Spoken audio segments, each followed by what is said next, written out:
Hello there, ExxonMobil employees. Welcome. Thank you so much for joining us. I'm Sam. I will be moderating this presentation, and in just a moment, we'll be joined by Tyson Mayvar, one of our financial advisors, very knowledgeable in the ExxonMobil retirement plans, and he is here today to speak to you on whether you should decide to take the lump sum or the monthly annuity when you decide to retire from ExxonMobil.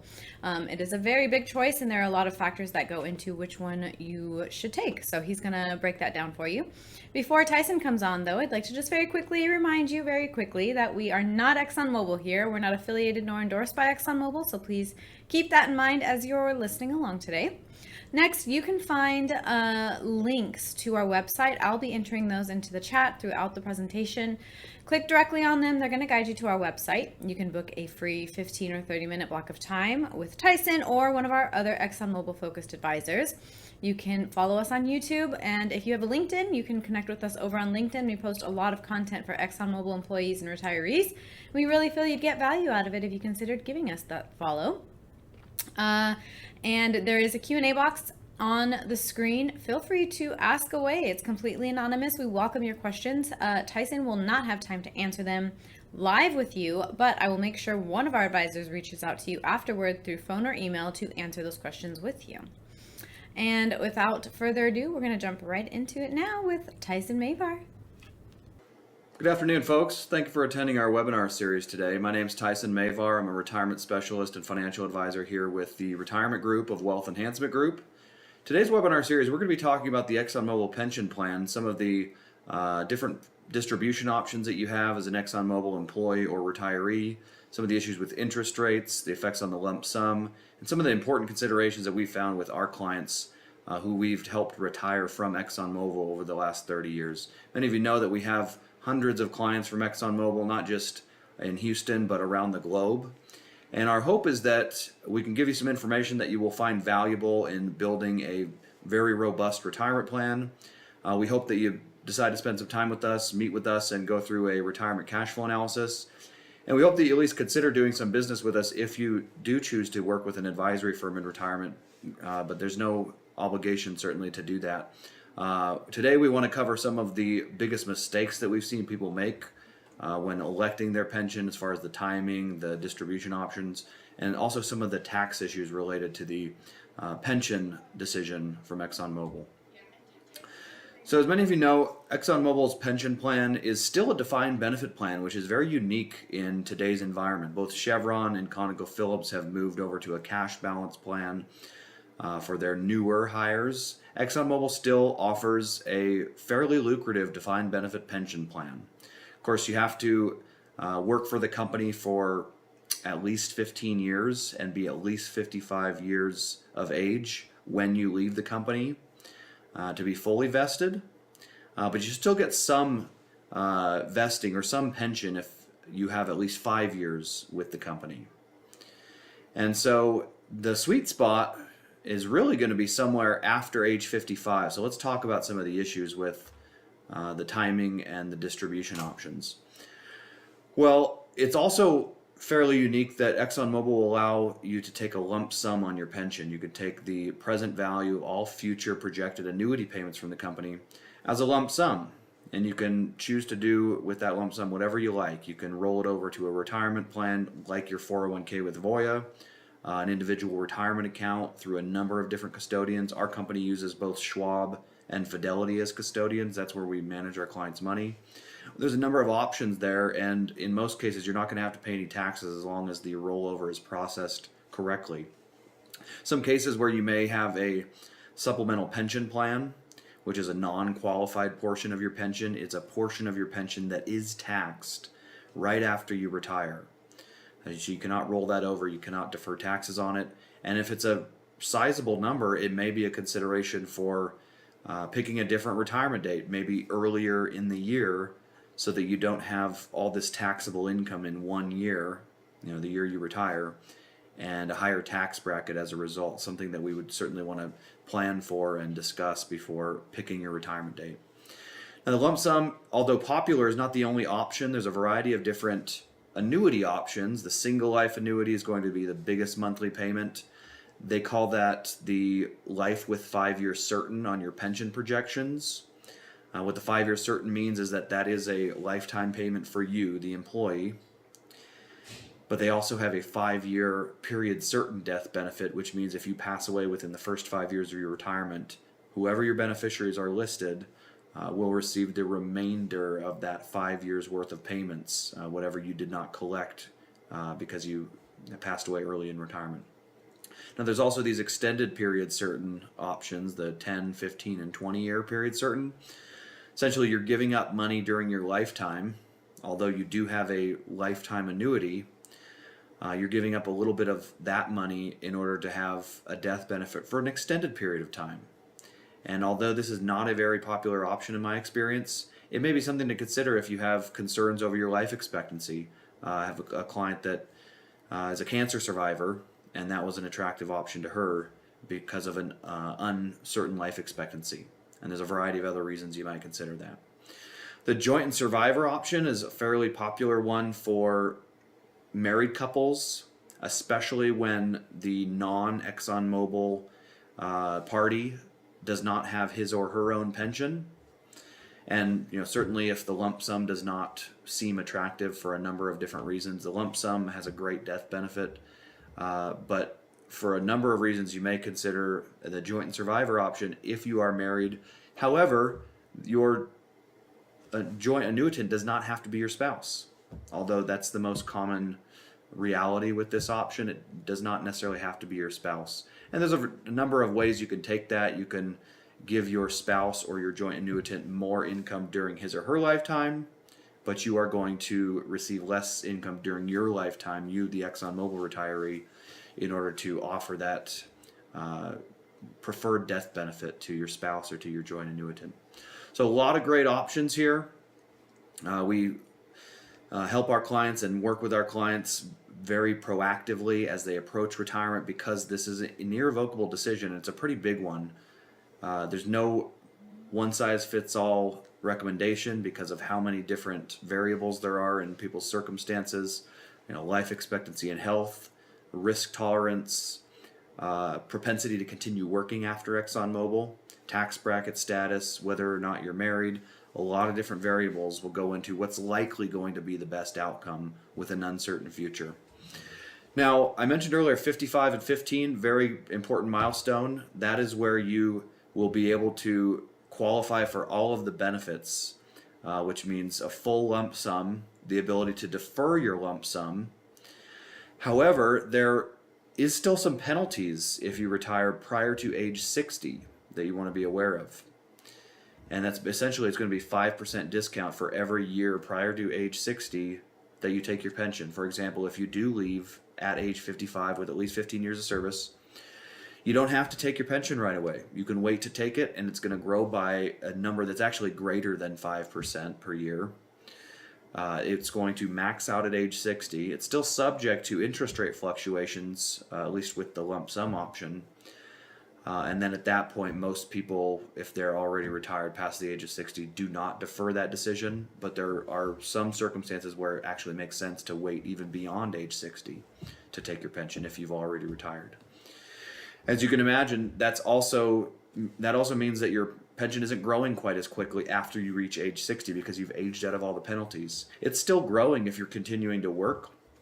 There is a point where the lump sum starts to flatten out and actually decline at a certain age. In my experience, it's been usually in the late 60s, which means that the accrual that the company is giving you for your additional years of service is outweighed by your shrinking life expectancy. And life expectancy is a factor in the lump sum calculation, as well as interest rates, which we will go into in just a moment here. So single life annuity, highest payout. This is the default payment option for a single individual. It's what the formula equates to on the ExxonMobil pension without having to do any conversions to add a joint survivor or to convert the future annuities into a present value lump sum. And once you pass away, the payments stop. But it is the highest payout and a fairly attractive option for folks that aren't interested in taking the lump sum and normally, in my experience, who aren't married, because it's going to be the most guaranteed lifetime income possible from the ExxonMobil pension plan, short of taking the lump sum and creating your own annuity. So fairly popular over time. Does not have a cost of living increase, meaning that you'll be getting the same monthly check 30 years after you retire if you're still alive, meaning that money's not going to buy you quite as much in most cases as it did at the beginning of retirement, if we assume that there is inflation or depreciation of our dollars over time.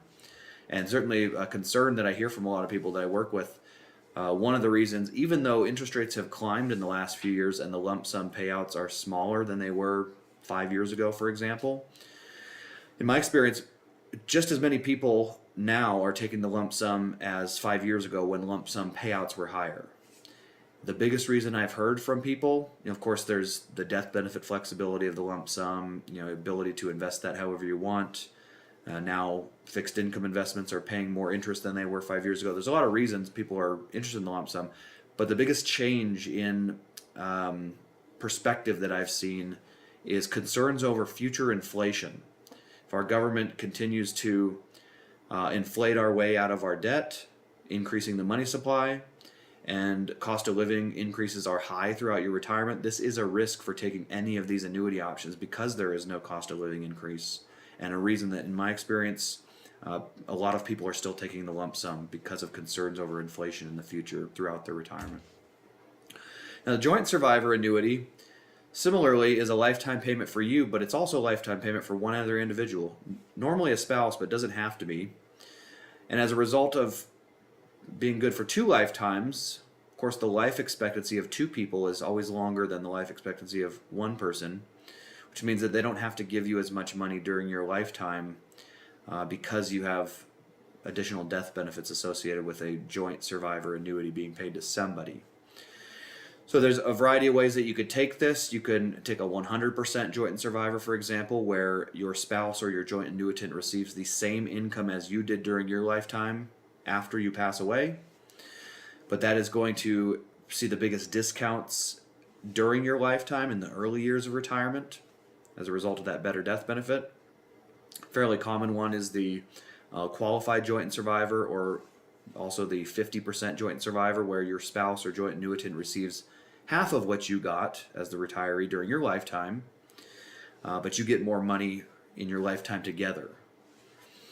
There's a lot of ways you could slice this. It's in part going to be a function of your spouse or your joint annuitant's resources, whether or not they have their own pension, what other resources you have, how well you saved in your 401k, if you plan to work as a big factor as well, if you plan to work after ExxonMobil.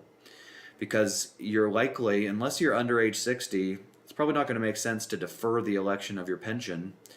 And if now you have this unnecessary income that is taxable on top of your income from your work after ExxonMobil, you're paying unnecessary taxes, whereas the lump sum will allow you to be a little bit more tax efficient, potentially, with growing that money and paying the taxes on that money at the time that makes the most sense. But a very popular option still for many folks that are not interested in taking a lump sum and what goes with that, and who are also married or concerned with longevity risk of 2 individuals rather than 1 individual. So lump sum, still in my experience, the most popular option. That could be based on a biased data set, though, because usually people are calling us for help with their retirement planning, more so when they need help with the pension. I think there's some people out there that they take the annuity, they may need our help or need the help of an advisor less than somebody who takes the lump sum. Something else to consider that a lot of people don't is when you take a lump sum, you're responsible for now creating an income stream with that money. So you may need to be more conservative than somebody who takes the annuity and has that fixed income source. Because your withdrawals from your retirement account, which we will assume is invested, are going to be larger if you take the lump sum than your withdrawals from your retirement account if you have that fixed income from the annuity, and then eventually Social Security as well. So how you take your pension may change how your portfolio is set up to produce the income you need, to be tax efficient. There's a lot of variables that are affected by this one decision. So this is what we focus on most in the beginning.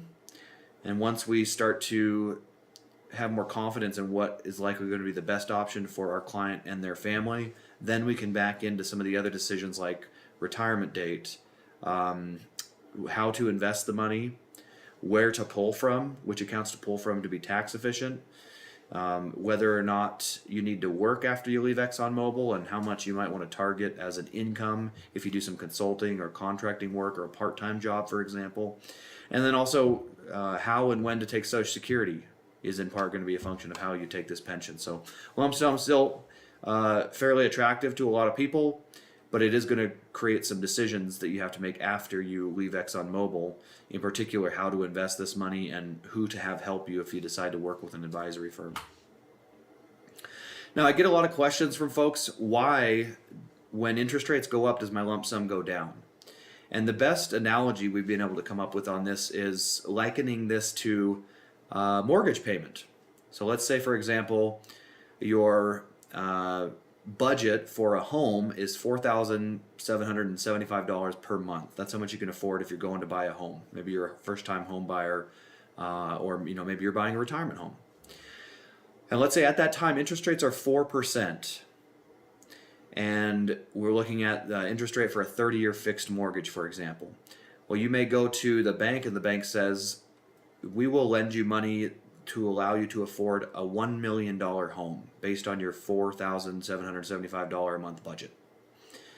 So let's say you come back a couple months later. Now interest rates have gone up from 4% to 5% on the same 30-year mortgage. Here I'm thinking about that. We missed those days not too long ago. They were under 3%, and now they're north of 6%, in some cases 7%. Well, let's say interest rates went up 1%. And you still have the same budget. You can afford the same monthly amount to go toward a mortgage. Same 30-year fixed mortgage. Now you can only afford an $889,000 home, whereas just a couple months ago you could have afforded a $1 million home. So interest rates went up. The lump sum of money the bank is going to lend you went down. Same thing with your pension. It has to do with present value calculations and the time value of money. And another way to think of this is, given a fixed life expectancy, if interest rates were higher, you could earn more money on your lump sum. So in order to make you indifferent between taking the lump sum and the annuity on your pension, the company doesn't have to give you as much money on your lump sum in a higher interest rate environment to make that money last just as long as the annuity. Now, something else that's really important to understand is how the company observes interest rates, and it depends whether or not you are grandfathered. Not many folks are grandfathered anymore because to be grandfathered you essentially had to be retirement eligible, 55 and 15 years of service, by 2012. So here we are 13 years later. Most of these people that are grandfathered, they're at least 68 years old. So there's still a few guys and gals out there that are grandfathered now, and the significance of that means you're using the 30-year treasury to calculate your lump sum, which is a more favorable rate because it's a lower interest rate, and that rate changes quarterly. They use the interest rates from 2 quarters ago to calculate what your lump sum is this quarter, and they change quarterly. They take the average of the 30-year treasury and round to the nearest quarter percentage point on the 30-year treasury. This is again for the grandfathered folks. Also, if you're grandfathered, you have more flexibility on choosing your retirement date. You don't necessarily have to take the first day of the month after you retire, for example. So it is more ideal if you're grandfathered, but most of you are not grandfathered. And if you came over from a company like, for example, XTO, or certainly Mobil as well, you're going to have, you're not going to be grandfathered. You're going to have these corporate bond interest rates being used to calculate your lump sum. Well, what interest rates do they use? If you're not grandfathered, they don't use the 2 quarters prior as a look back period. They actually use the 4th and 5th month prior to the quarter in which you retire and the interest rates from those 2 months. For example, if you take your pension, it's not about the date you retire, but the date you commence your pension, your benefit commencement date. is how they figure your interest rates and, of course, your lump sum. If you retire, let's say today, here we are in October of 2025, but you wait to take your pension, let's say until the first quarter of 2026, let's say January 1st. Could be January 1st, February 1st, March 1st. Those are the 3 commencement dates for a non-grandfathered employee. Well, they're not going to use first quarter 2026 corporate bond interest rates. They're actually going to look back to September and August of the prior year, 2025 in this case, which are the 4th and 5th month prior to the first quarter. They're going to take an average of those corporate bond interest rates, and that's what they're going to use to calculate your lump sum. Well, to know the August and September interest rates, we usually don't know that until about October 20th through 25th, sometime late in October. And that is when the company will update the pension modeler and the EDA website, and that is when we can evaluate whether or not we should take our pension, in this example, in the 4th quarter or the 1st quarter of next year, or continue waiting into subsequent quarters for a chance at even lower interest rates. Something we encourage a lot of people to do as they, especially if they retire prior to age 60 and are able to age out of the penalties, and especially if we're in a higher interest rate environment as we are right now, at least relative to the last 15 years, that may be an argument for waiting beyond your retirement date to take your pension if you have the ability to. Something else to keep in mind, you cannot elect your pension beyond age 65. If you retire the year you turn 65, they'll give you a full year to defer the election of your pension, but the normal retirement age is 65, so you have less flexibility in choosing your commencement date and maximizing your lump sum for folks that do retire after the age of 65. All right, I'm going to zoom into this table here. What we're looking at is the most recent 2 months of corporate bond interest rate data on top here. That's August and July 2025. July's interest rates are not relevant whatsoever in any pension calculation, but we just showed that to see the trend here. You could see we know the Q4 2025 interest rates, folks that commence their benefit in the 4th quarter of 2025, which, as it turns out, we're using May and June data, May and June corporate bond interest rates. They took an average of those, and you can see July was lower than the average of May and June. And August is also lower on all 3 segment rates. So the trend is now that the interest rates are starting to come back down. And while recently the Federal Reserve did reduce interest rates by a 1/4 point, remember that the short-term interest rates that the Federal Reserve controls is not perfectly correlated with the interest rates that affect your pension. Your pension is affected by corporate bond interest rates, which don't always correlate to short-term federal funds rates. Sometimes the federal funds rate might be declining and corporate bond interest rates are increasing, indicating normally a flight to quality where people are selling risky assets and buying safe assets. And it could be the opposite. It's true. It could have corporate bond interest rates decreasing while the Federal Reserve is hiking rates. So these rates have certainly come up since last year. They've come up quite a bit since 2021 when we saw some of the lowest interest rates in the history of ExxonMobil retirees taking pensions. And when a lot of people left, many of you probably remember a lot of your coworkers leaving, it's possible we could see a return to those interest rates, but in my opinion, it's not likely.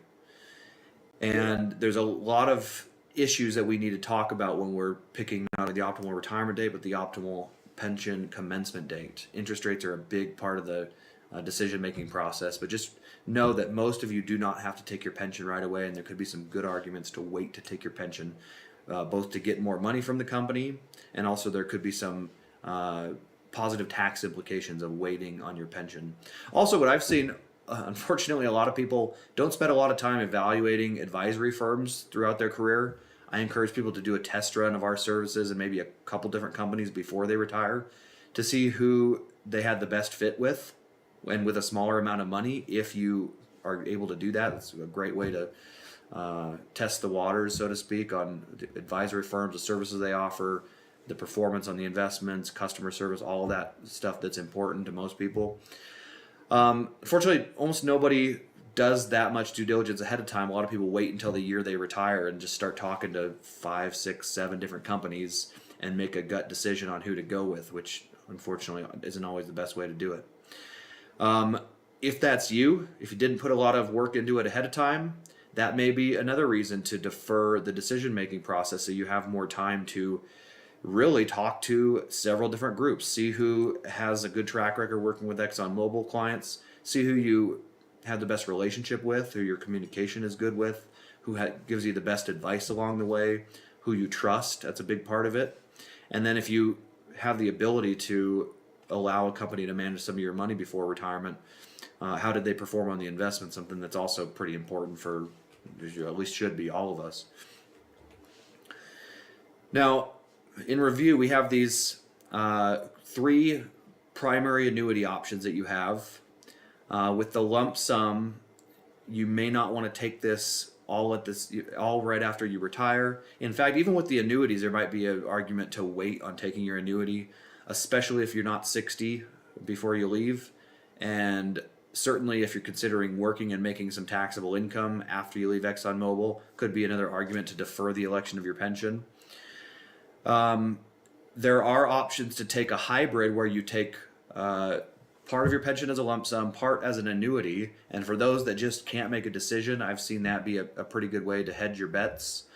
Uncertain life expectancy, not wanting to make the decisions, your risk tolerance is a factor there.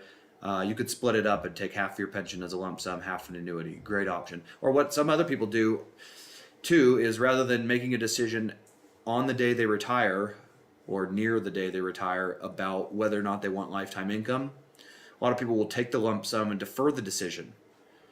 Maybe wait for a higher interest rate environment. Or, maybe if one of you passes away early in retirement, your spouse or you, you're likely able to get a better payout for the surviving spouse if you defer the decision on lifetime income. So you don't necessarily have to make that decision at retirement. Of course, the way you do that is through an insurance company that have costs and different benefits that you need to intimately understand before entering into one of those agreements, because while it may not be a lifetime commitment, it's going to be a long-term commitment, and those warrant some serious due diligence before entering into those types of contracts. So we're here to help folks. We found statistically that 74% of Americans over the age of 50 don't have a written plan for their retirement. This is a staggering statistic. This blows me away every time, just because of how important I know this is. And especially because a number of companies, including ours, are happy to run your numbers, provide an analysis, and give you a consultation on a complimentary basis. We do this because we know there's a good chance you might work with us in retirement if you give us an opportunity to introduce ourselves and talk to you about our value proposition. We also know that even if you don't go with us, there's a good chance you might refer us to some of your coworkers, and that's really how we've grown our business the last 30 years, is by relying on kind words from the people that we work with, whether or not they become clients, to their coworkers, so that we can help as many people as possible. And what goes around comes around. So no obligation to do business with us if you take us up on this retirement cash flow analysis, or if there's another type of analysis, an estate plan review, a net unrealized appreciation analysis for those of you that have ExxonMobil stock, a Roth conversion analysis, a Social Security analysis. All of these are important at different segments of retirement. We're happy to do all of these things on a complimentary basis if you're willing to spend some time with us. So let us know how we can help. And if you'd like to come to one of our live events, we do them regularly in Houston and really throughout the country, but the ExxonMobil specific talks are primarily in Houston. And a variety of different content on LinkedIn and on YouTube, some specific to the ExxonMobil benefits and some just generic retirement, investment, and estate planning that we think are valuable. To get a hold of us, you can email us at info@theretirementgroup.com. Call us at 800-900-5867, or take a picture of one of these QR codes. On the left here, we have the meeting to get on mine or one of my colleagues who understands the ExxonMobil retirement strategies intimately. Get onto our calendar, or to go follow us on LinkedIn, where we publish a lot of this content. You can keep up with some of the changes happening at ExxonMobil. With that, we will wrap it up. Thank you all so much for your time today. Everybody have a great and safe rest of your week here. We hope to talk to you all very soon.